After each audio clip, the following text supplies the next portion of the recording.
Dear students, मैं सहआचार्य सियाराम मीना, राजकीय बाबू शुभराम कला महाविद्यालय Alwar, BA part Hindi literature first paper के विद्यार्थियों का स्वागत करता हूं। आज की ई व्याख्यान श्रृंखला में वीडियो रिकॉर्डिंग के माध्यम से जो क्लास ली जा रही है उसके अंतर्गत आपके पाठ्यक्रम में निर्धारित प्रमुख कवि महाकवि सूरदास पर व्याख्यान दूंगा, उस पर बात करेंगे। सूरदास जी के विषय में जो हमें जानकारी है ज्ञात स्रोतों से, उनके अनुसार सूरदास जी का जन्म संवत 1540 ईस्वी में हुआ और देहावसान संवत 1620 ईस्वी में हुआ। महात्मा सूरदास का जन्म रूणकता नामक ग्राम में हुआ। ये सारस्वत ब्राह्मण थे। जनश्रुति के अनुसार इन्हें जन्मांध माना जाता है। जनश्रुति से मतलब सुनी सुनाई बात। एक सुनी सुनाई बात ये चली आ रही है कि सूरदास जी जन्मांध थे, और एक दूसरी बात ये भी आ रही है कि सूरदास जी बाद में अंधे हुए। इनके गुरु वल्लभाचार्य थे। बचपन से भगवान में इनकी आस्था थी। ब्रज में गऊ घाट पर श्रीनाथ जी के मंदिर में रहकर कृष्ण की भक्ति में तन्मय होकर नित्य नए पद बनाकर भगवान को अर्पित करना ही इनका प्रमुख कार्य था। मतलब रोज नए नए पदों का निर्माण करते थे, रोज एक पद बनाकर भगवान को अर्पित करते थे। ये इनकी एक दिनचर्या बन गई थी। इस प्रकार इनके लिखे हुए 1.25 लाख पद हैं सूरसागर में। इसके अतिरिक्त इनका दूसरा जो ग्रंथ है सूरसरावली, और अन्य ग्रंथ हैं साहित्य लहरी, इनके प्रसिद्ध काव्य ग्रंथ हैं। सूरदास हिंदी साहित्य की भक्ति काल की निर्गुण सगुण शाखा की कृष्ण भक्ति शाखा के प्रमुख कवि माने जाते हैं, प्रतिनिधि कवि माने जाते हैं, सर्वश्रेष्ठ कवि माने जाते हैं। सगुण मार्गी शाखा की भी कृष्ण मार्गी शाखा के ये बहुत ही प्रतिनिधि यानी प्रमुख कवि और सर्वश्रेष्ठ कवि हैं। इन्होंने भगवान कृष्ण की बाल लीला, रूप माधुरी, मुरली महिमा, संयोग और विप्रलंब श्रृंगार, विनय, ब्रह्मण आदि प्रसंगों का विस्तार पूर्वक वर्णन किया है। इनके काव्य में वात्सल और श्रृंगार रस की प्रमुखता रही है। बालकाल और जीवनकाल के जीवन की रमणीयता को उन्होंने नाना मनोरम परिस्थितियों के विशद चित्रण द्वारा दिखाया है। वस्तुतः सूर कृष्ण के अनन्य सखा थे। इनकी भक्ति सख्त भाव की थी, यानी कृष्ण जी को ये अपना सखा मान करके भक्ति करते थे। अष्टशास्त्रीय कवि में सूर ही सबसे शिरोमणि कवि थे। इन्होंने मुक्त काव्य भी लिखे हैं। ये नीति काव्य के गायक थे। अपूर्व सफलता अर्जित की। कुल मिलाकर के सूर हिंदी के भक्ति साहित्याकाश के सूर्य की तरह सदैव पाठकों के सामने चमकते रहे और चमकते रहेंगे। इनकी महिमा, इनकी ख्याति संबंधित एक पद है, सूर सूर तुलसी शशि उड़गण के सवदास, अब के कवि खदोत्सम जय तय करत प्रकाश। सूरदास जी साहित्यिक जगत में सूर्य के समान चमत्कृत होने वाले हैं, माने गए हैं, यानी बहुत ही महत्वपूर्ण कवि हैं। काव्य कला के विषय में देखना चाहेंगे हम। कृष्ण भक्त सूर प्रारंभ में विनय के पद लिखा करते थे। सबसे पहले सूरदास जी कृष्ण की भक्ति से संबंधित पद ही लिखा करते थे, इसके अलावा वो ज्यादा कुछ नहीं लिखते थे। इन पदों में भक्त की हीनता व प्रभु की महानता का चित्रण है। बालक कृष्ण की लीलाओं का जैसा चित्रण सूर ने किया है वह हिंदी साहित्य में अद्वितीय है, यानी इनके समान किसी दूसरे साहित्यकार ने या कवि ने भगवान कृष्ण की बाल लीला से संबंधित पद नहीं लिखे। बाल लीला के पदों के लिखने में ये अद्वितीय हैं। कृष्ण की बाल चेष्टाएं, मानसिक वृत्तियां इनकी सूक्ष्म और पैनी दृष्टि से ओझल नहीं हो पाई। वात्सल और श्रृंगार रस का तो कोना कोना झांका है। कई बार प्रश्न भी आता है कि सूरदास जी वात्सल और श्रृंगार का कोना कोना झांका आए हैं, कथन को सिद्ध कीजिए। यानी वात्सल रस और श्रृंगार रस पर इनका पूर्ण अधिकार है। श्रृंगार के संयोग और वियोग दोनों पात्रों का विशद चित्रण करने में इन्हें अपूर्व सफलता प्राप्त हुई है। राधा कृष्ण के बाल्यकाल के प्रथम मिलन का स्नेह स्वाभाविक गति से यौवन के प्रेम में परिवर्तित हो जाता है। संयोग वर्णन में गोपियों के साथ कृष्ण की उछल कूद तथा हास विलास में क्रीड़ाओं के यथार्थ चित्र सूर ने अपनी लेखनी से खींचे हैं। यानी भगवान श्री कृष्ण जब ब्रजमंडल में गोपिकाओं के पास मौजूद रहते हैं, ग्वाल बालों के साथ मौजूद रहते हैं, अटखेले करते हैं, प्रेम लीलाएं करते हैं, क्रीड़ाएं करते हैं, तो उनकी ये स्थिति संयोग अवस्था कहलाती है। और वियोगावस्था के दौरान वियोग वर्णन में के चित्रों में भी सूर अपनी सानी नहीं रखते। ब्रह्म गीत के अंतर्गत विरह की सभी दशाओं का वर्णन किया गया है। यानी इनका जो विरह देखना चाहते हो, विरह वर्णन या वियोग अवस्था देखना चाहते हो, तो ब्रह्म गीत नामक काव्य में इनका सब कुछ हमें नजर आएगा, जिससे कठोर हृदय की करुणार्ध हो उठता है। सूर का कला पक्ष भी भाव पक्ष के समान ही सफल हमें नजर आता है। इनकी भाषा ब्रज है। यह भाषा संयत, सुव्यवस्थित और गठी हुई है। भाव के अनुरूप ही भाषा सहज, स्वाभाविक और प्रभावशील हो गई है। उसमें माधुर्य, प्रसाद और यथास्थान ओज के सभी गुण देखने को मिलते हैं। उन्होंने संस्कृत के तत्सम शब्दों का, ब्रज भाषा के ठेठ शब्दों का, फारसी, अरब, अवधी, पंजाबी, गुजराती, बुंदेलखंडी शब्दों का अपनी रचनाओं में प्रयोग किया है। अलंकारों के अंतर्गत उपमा, रूपक, उत्प्रेक्षा आदि अलंकारों का खूब प्रयोग देखने को मिलता है। सूर ने इन अलंकारों का आरोपण नहीं किया, अपितु ये स्वतः ही आ गए। यानी ये कहना चाहती वर्णन के अंतर्गत कि सूरदास जी काव्य जो भी अलंकार छंद आए हैं वो सहज रूप में आए हैं, स्वतः ही आए हैं। उनके लिए सूरदास जी ने कोई प्रयास नहीं किया। इस प्रकार से सूरदास जी का ये परिचय मैंने आपके समक्ष प्रस्तुत किया। अब हम आपके समक्ष प्रस्तुत करेंगे सूरदास जी के जो पद हैं, सूर सागर से लिए गए हैं। इनमें सर्वप्रथम जो पद हैं विनय तथा भक्ति का पद है। मेरो मन अनत कहाँ सुख पावे, जैसे उड़ी जाज को पंछी फिरी जाज पर आवे। कमल नैन को छाणी महात्म और देव को धावे। परम संग को छाणी प्यासो दुर्मति कूप खनावे। जी मधुकर अंबुज रस चाशो क्यों करील फल भावे। सूरदास प्रभु काम तेनु तजु छेनी कौन दुआवे। जैसा कि मैंने आपको परिचय में बताया था कि सूरदास जी के जो पद हैं, सूरदास जी में जो काव्य है वो गीति काव्य है, गेय काव्य है। यानी इनके पदों को हम संगीतात्मकता के साथ, लयात्मकता के साथ गा सकते हैं। तो उसी परंपरा का निर्वाह करते हुए मैंने आपके समक्ष इसका वाचन संगीत में लय के साथ वाचन किया। इस पद में सूरदास जी ने अपने प्रियतम भगवान श्री कृष्ण के प्रति अनन्य भक्ति का परिचय दिया है और कहते हैं मेरो मन अनंत कहां सुख पावे। अपने प्रियतम के समक्ष महाकवि सूरदास जी विनती करते हुए कहते हैं कि हे मेरे प्रियतम, हे मेरे इष्टदेव भगवान श्री कृष्ण, आपके अलावा मेरे मन को कहीं भी इस संसार में सुख शांति प्राप्त होती हुई दिखाई नहीं देती है। अर्थात मुझे कहीं भी सुख चैन प्राप्त होता हुआ नजर नहीं आता है।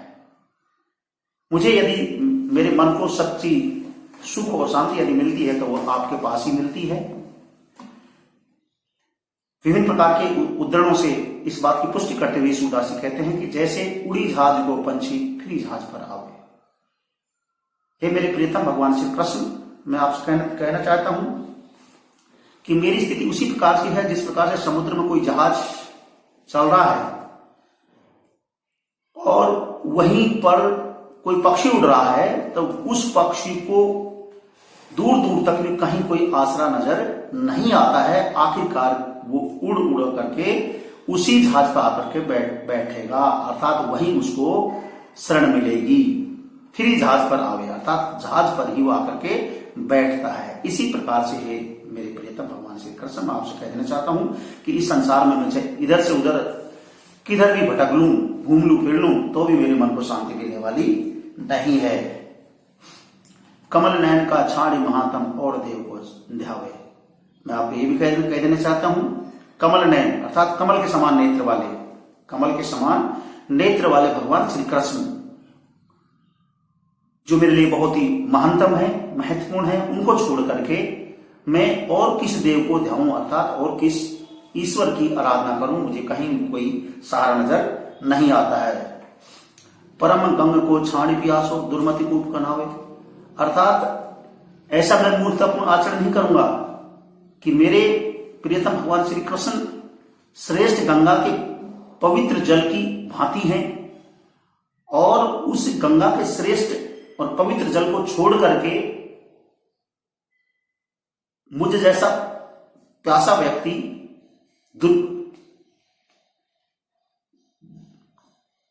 अपनी प्यास बुझाने के लिए अन्यत्र नहीं जाएगा, बल्कि ऐसा तो वही करेगा जो दुर्बुद्धि वाला होगा, वही कुआं खोद करके अपनी प्यास बुझाने की कोशिश करेगा, यानी अनावश्यक कार्य करेगा, जबकि मैं ऐसा कार्य करने वाला नहीं हूं। दुर्मति कूप खनावे, कूप मानी कुआं, अर्थात जो दुर्बुद्धि वाला होगा वही कोई कुआं खोद करके अपनी प्यास बुझाने की कोशिश करेगा, क्योंकि जो मेरे परम श्रेष्ठ परम प्रिय भगवान श्री कृष्ण है वो गंगा के पानी की तरह पवित्र और निर्मल हैं और जो मेरे पास हैं, अतः मैं उनको छोड़ करके अपनी प्यास बुझाने के लिए मूर्खतापूर्ण आचरण करने वाला नहीं हूं।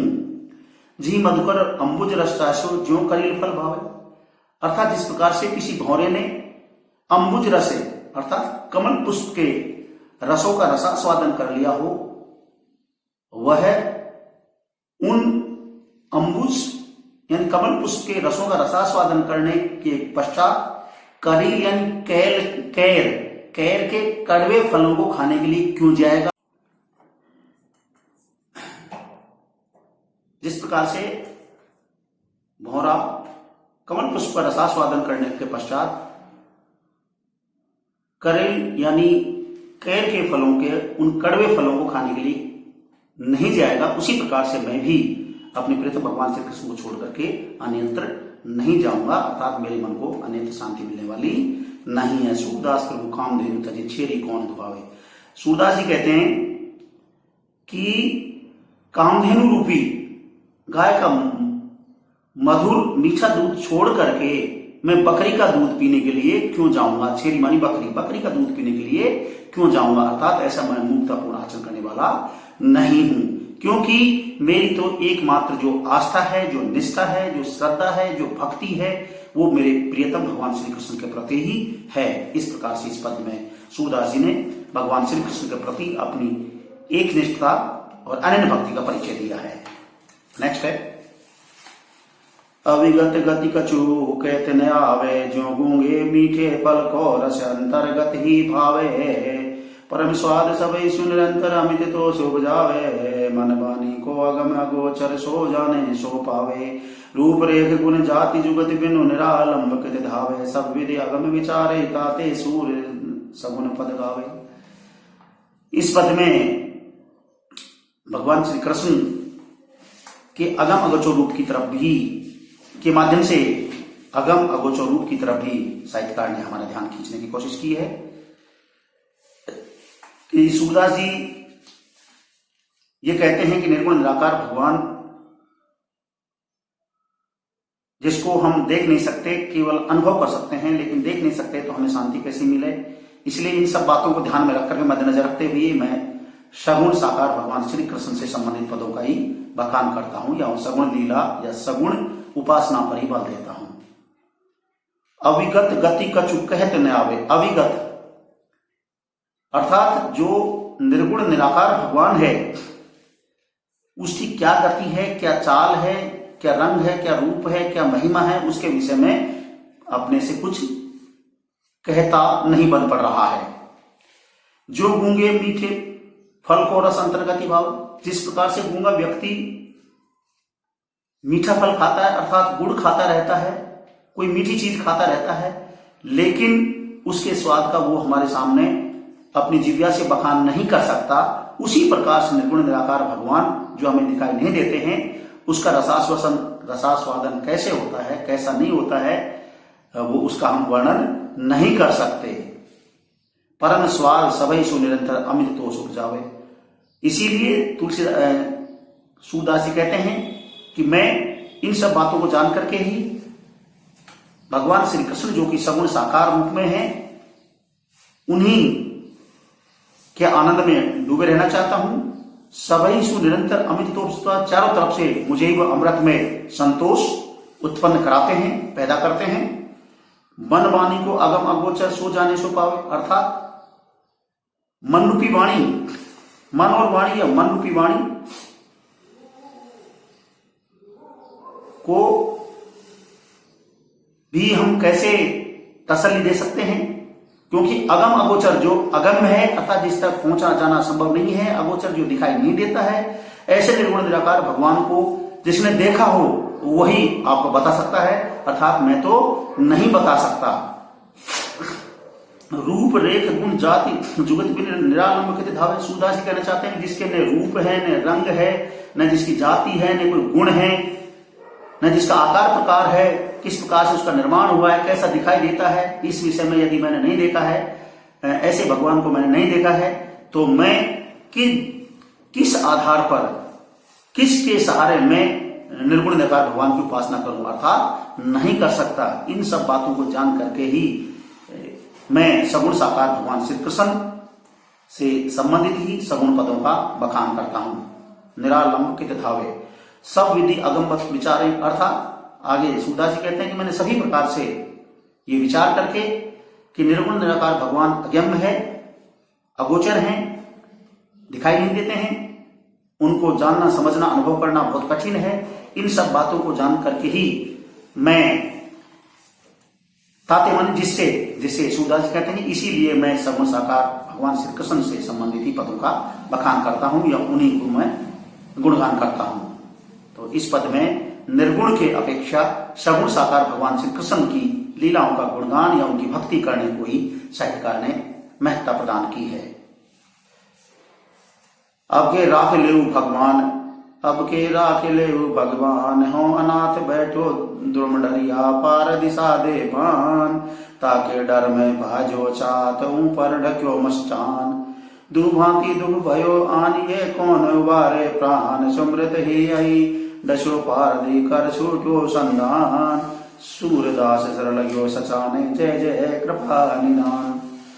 इस पद के माध्यम से सूरदास जी कहना चाहते हैं कि हे मेरे परम श्रेष्ठ भगवान सगुण साकार कृष्ण जी, मैं आपको कह देना चाहता हूं कि मैं सांसारिक विषय वासनाओं में बुरी तरह से फंस गया हूं और मैं ऐसे जंजाल में फंस गया हूं, इत पड़े तो कोई इत पड़े तो खाई, दोनों ओर मेरे सामने विपदा है, समस्या ही समस्या है। अतः ऐसी संकट की घड़ी में, ऐसी विषम परिस्थितियों में आप ही मुझे उपा सकते हैं। इन्हीं भावों से ओतप्रोत होकर के साहित्यकार कहना चाह रहे हैं आपके राख ले भगवान, अर्थात सूरदास जी अपना उद्धार करने के लिए, विपत्ति से उबारने के लिए भगवान श्री कृष्ण के समक्ष विनती करते हैं और कहते हैं कि हे भगवान, मुझे इस बार आप अवश्य उबार लें, यानी मेरा उद्धार कर दीजिए।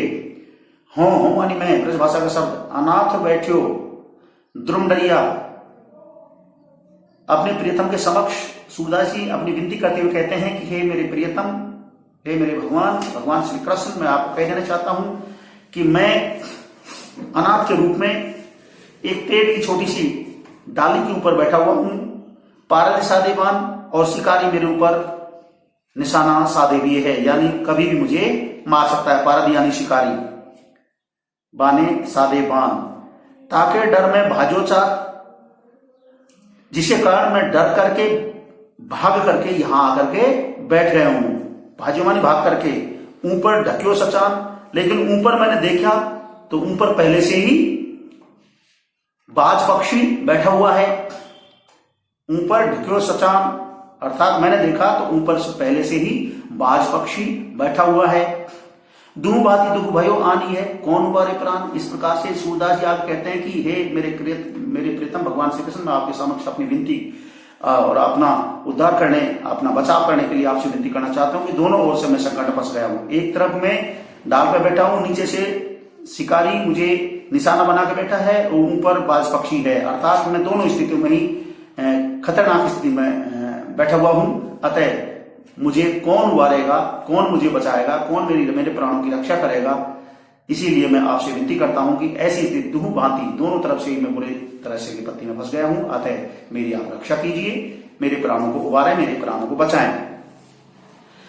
सुमिरत ही आई दस्यो पारथी कर छूटो संधान। सुमिरित भगवान श्री कृष्ण की नाम स्मरण की महत्ता का जहां वर्णन करते हुए सूरदास जी कहते हैं कि जैसे ही हे प्रभु, हे मेरे आराध्य देव भगवान श्री कृष्ण, मैंने आपका नाम स्मरण किया, वैसे ही शिकारी के हाथ से बाण छूट गया और निशाना चूक गया। सुमृत ही अहि दस्यो पारधी कर छूटो संधान, अर्थात और उनके हाथ से निशाना छूट गया। सूरदास सर लगो सचा नहीं, जय जय कृपा निधान। और वो शिकारी का जो बाण का निशान था वो बाज के लगा, बाज पक्षी के लगा। इस प्रकार से हे मेरे प्रियतम भगवान श्री कृष्ण, जय जय जय जय श्री कृष्ण, आपकी जय हो, आपकी जय हो, क्योंकि आपने उस दुविधा वाली स्थिति में मुझे बचा दिया। नेक्स्ट पद है छाणी मख मन हरि विमुखन को संग, जिनके संग कुमति उपजत है परत भजन में भंग।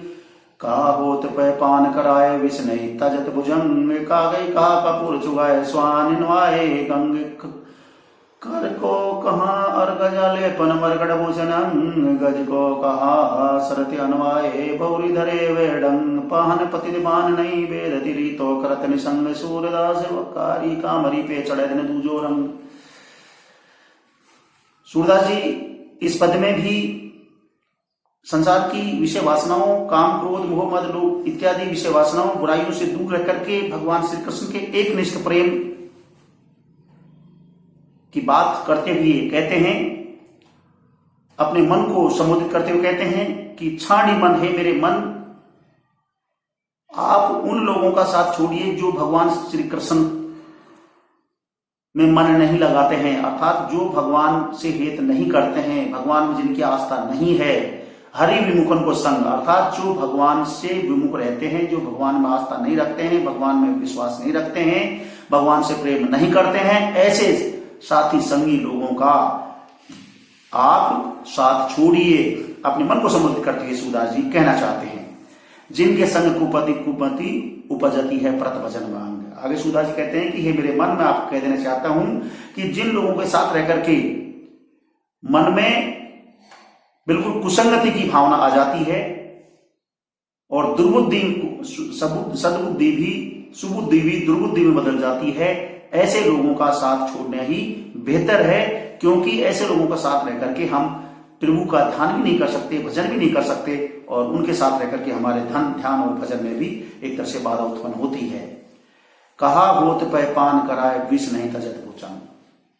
विभिन्न प्रकार के उदाहरण देते हुए साहित्यकार कहना चाहते हैं कि जिस प्रकार से हम सर्प को चाहे कितना ही दूध पिला लें, प्रेम पूर्वक कितना ही दूध पिला लें, किंतु जो सर्प का स्वभाव है कि डसना और जहर छोड़ना, क्योंकि वो उसका नेचर है, उसकी प्रकृति है, तो वो डसना और जहर छोड़ना नहीं छोड़ता है। उसी प्रकार से दुष्ट है, वो अपनी दुष्टता करना नहीं छोड़ता। अतः हमें ऐसे दुष्ट लोगों की दुष्टता के प्रभाव से बचने के लिए उनसे दूर रहना ही बेहतर है। ऐसा सूरदास जी अपने मन को संबोधित करते हुए, अपने मन को समझाते हुए कहते हैं। कागई कहा कपूर चुगाए स्वान नुहाए गंग। आगे सूरदास जी कहते हैं कि कौवे को कपूर चुगाने से क्या फायदा, स्वान नुहाए गंग, और कुत्ते को गंगा में नहाने से, स्नान कराने से क्या फायदा। खर का कहा अर्घजलेपन, और गधे के ऊपर चंदन लगाने से क्या फायदा, अर्घज माने चंदन। मरकट भूषण अंग, और बंदर को आभूषण पहनाने से क्या फायदा, क्योंकि बंदर का स्वभाव होता है कि वो चीजों को तोड़ देता है। क्योंकि इनकी ये जो ऊपर अभी वर्णन किया जा रहा है, ये सब इनकी दुष्टता की प्रवृत्ति है, उसी का वर्णन किया जा रहा है। बंदर की प्रवृत्ति है कि वो चीजों को तोड़ता फोड़ता है। गज कहां सरित अनवह है, अर्थात हाथी को स्नान कराने से क्या फायदा, क्योंकि हाथी का स्वभाव होता है कि वो पुनः अपनी सूंड से वही कीचड़ उछालता है। बहुरी धरे वह ढंग, अर्थात पुनः वो तो उसके वही ढर्रे पर चलने की कोशिश करता है कि वो तो वही अपने कीचड़ उछालता रहता है। पहन पतित बान नहीं वेदत, रीतो कर्त निसंग। पाहन पतित बान नहीं वेदत, अर्थात जो पत्थर है वो किसी व्यक्ति के कष्ट को दूर नहीं कर सकता, चाहे सामने वाला अपने तर्कस को, निसंग माने तर्कस धनुष बाण को ही छोड़कर, सारे बाणों को छोड़ खाली कर दे, लेकिन वो पत्थर किसी दुखी के दुख को दूर नहीं कर सकता। सूरदास कारी कामरी पचड़े ने दूजोतम, इस प्रकार से सूरदास जी आगे कहते हैं कि जिस प्रकार से कारी कामली कंबल के ऊपर, काले कंबल के ऊपर दूसरा कोई रंग, काले कपड़े के ऊपर, काले वस्त्र के ऊपर कोई दूसरा रंग अपना असर नहीं दिखा सकता, उसी प्रकार से इन दुष्ट लोगों के ऊपर किसी दूसरी चीज का प्रभाव नहीं पड़ सकता। उनका जैसा स्वभाव रहता है वैसा ही रहता है, ये अपनी दुष्टता करना नहीं छोड़ते हैं। अतः हे मेरे मन, मैं आपको कह देना चाहता हूं कि आप सभी इस प्रकार के ये उजड़ दिए गए, इनसे ये साबित होता है कि आप ऐसे दुष्ट और विषय विकृतियों वाले लोगों से दूर रहिए, तभी आप प्रभु की सेवा कर सकते हैं या प्रभु के समक्ष आप अपना निवेदन करके अपना उद्धार करवा सकते हैं। अब मैं नाचो बहुत गोपाल, काम क्रोध को पै चोलना, कंठ विषय की माल, मामो के नुपुर बाजत निंदा शब्द रसाल, ब्रह्म भयो मन भयो पखावत चलत संगत साल, कृष्णानाद कृत गढ़ भीतर नाना विधि देताल, माया को कटी पहतो बांधो लोग तिलक दियो भाल, कोटि कला काची दिख राय जल दल सुदिन काल, सूरदास की सब अविद्या दूर करो नंदलाल। इस पद के माध्यम से सूरदास जी ने इस संसार सागर में बुरी तरह से फंसे होने के कारण अपना उद्धार करने की भगवान श्री कृष्ण के समक्ष विनती की है, प्रार्थना की है। अब हो नाचो बहुत गोपाल, गाय को पालन करने वाले हैं भगवान श्री कृष्ण। मैं आपसे कह देना चाहता हूं कि मैं इस संसार सागर में सांसारिक विषय वासनाओं, काम क्रोध मोह मद लोभ माया इत्यादि के जंजाल में बुरी तरह से फंस चुका हूं, बुरी तरह से इनमें रह करके घायल हो चुका हूं। अतः मैं आपसे विनती करना चाहता हूं कि मुझे इस संसार सागर से अब उबारिए, यहां से मुझे छुटकारा दिलवाइए। अब मैं थक गया हूं, काम क्रोध को पैर छोड़ना, कंठ विषय की माल। सूरदास जी कहना चाहते हैं कि संसार रूपी सागर में मैंने काम और क्रोध रूपी चोला धार किया था, कर रखा है, कंठ विषय की माल, और अपने वाले में, अपने गले में विषय वासना रूपी माला धारण कर रखी है। महामोह के नुपुर बाजत, और माया मोह रूपी नुपुर मेरे पैरों में बजते हैं। निंदा शब्द रसाल, जिनसे निंदा रूपी शब्द निकलते रहते हैं। ब्रह्म भयो मन भयो पकावच, और मेरा जो मन है वह भ्रमित पक्षी की तरह हो गया है। चलत असंगत चाल, अर्थात वो भी अब मेरे कहने में नहीं है, वो भी विपरीत दिशा में ही चलता है, आचरण करता है।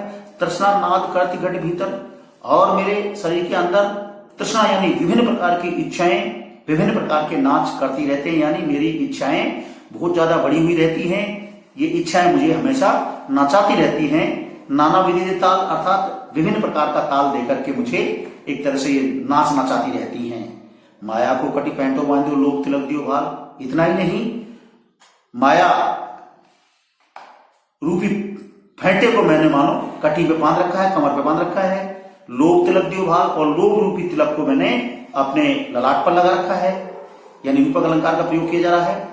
कोटिक कला काची दिख रही, जल थल सुधि नहीं काल, अर्थात हे मेरे प्रियतम भगवान श्री कृष्ण, आप तो करोड़ों कलाओं को दिखाने वाले हैं, प्रभावित करने वाले हैं। जल थल सुधि नहीं काल, मेरी स्थिति ये हो रही है कि मुझे थलमंडल स्थलमंडल पर कहीं भी मुझे कहीं कोई सुख शांति नजर नहीं आती है। अर्थात मुझे चारों तरफ जल और थल पर काल ही यानी मृत्यु का भय ही सता रहा है। अर्थात हे प्रभु, आप अनेक करोड़ों को दिखाने वाले हैं, करोड़ों कलाओं को दिखाने वाले हैं। अर्थात आपका प्रभाव यदि हो जाए तो जल पर यानी स्थलमंडल और थल मंडल पर कहीं भी काल का भय व्याप्त नहीं होता है, यानी काल का भय आदमी को नहीं सताएगा। सूरदास की सभी अविद्या दूर करो नंदा। आगे सूरदास जी कहना चाहते हैं कि हे मेरे प्रियतम भगवान श्री कृष्ण, मैं आपसे निवेदन करता हूं कि मेरी सभी प्रकार की अविद्या यानी विषय वासनाओं, विकृतियों, काम क्रोध मोह मद लोभ माया इत्यादि जो भी मेरे अंदर विभिन्न प्रकार की विषय वासनाएं विकृतियां भरी हुई हैं, उनको आप दूर कीजिए और मुझे इस दलदल वाले संसार से, विषय वासनाओं विकृतियों वाले संसार से, जिसमें मैं बुरी तरह से व्यतीत हो चुका हूं, घायल हो चुका हूं, ऊब चुका हूं, मुझे निकालिए, मुझे उबारिए, ऐसी मैं आपसे विनती करना चाहता हूं। तो संपूर्ण पद में सूरदास जी ने भगवान श्री कृष्ण के समक्ष अपने आप का उद्धार करने की बात कही है। नेक्स्ट पद है मुरली महिमा से संबंधित पद है। अभी तक चल रहे थे जो भक्ति और विनती से संबंधित पद चल रहे थे, तो देखिएगा। मैरी मुरली अति गर्व काहू, बदती नाही आजू, हरि के मुख कमल देश पायो, सुख राजू बैठति कर पीठ दीठ, अदर छत्र छाई, राजति अति चमर चुकुर, सुरद सभा माही, जमुना के जलही नाही, जलद जान देती, सुरपुर ते सुर विमान यह बुलाई लेती, स्थावर चर जंगम जड़ करती, जीती दीती, विधि की विधि मेटी करती, अपनी नहीं रीति, मनसी बस सकल सूर सुर मुनि नाग, श्रीपति हूं श्री विसारी यही अनुराग। ये मुरली महिमा वाला जो पद है, इसको अगले व्याख्यान में हम अनुशीलन करेंगे और पढ़ाएंगे। आप सभी को बहुत बहुत धन्यवाद।